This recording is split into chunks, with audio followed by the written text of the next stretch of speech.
ప్రభునందు దేవుని పిల్లలారా, యేసుక్రీస్తు నామములో శ్రేష్టమైన శుభాలు మీకు తెలియపరుస్తున్నాను.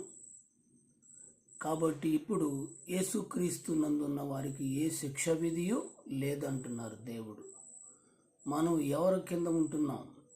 క్రీస్తు యేసు నందున్న వారికి అంటున్నాడు దేవుడు.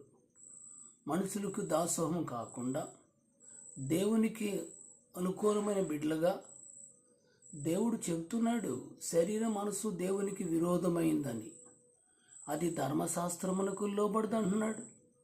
గనుక ఆత్మానుసారమైన మనసే దేవునికి ఇష్టమైనది. మన శరీర క్రియలు చంపుకొని ఆత్మీయంగా తన రాకడ అతి సమీపముంది గనుక నేను సమీపమని ద్వారములో ఉన్నాను అంటున్నాడు. ఆయన ఎప్పుడు వస్తాడో మనకు తెలియదు. ఆయన యొక్క రాకడకు మనం సిద్ధపడదాం. దేవుడు మన కుటుంబములు ఆయన రాకడ పర్యంతం నమ్మకంగా నడిపించినట్లు ఆయనకి వందనాలు చెప్పుకుంటూ దేవునికి కృతజ్ఞత బ్రతుకుతో జీవిద్దాం. దేవుడు మనలను కుటుంబములను ఆశీర్వదించునుగాక. ఆమెన్.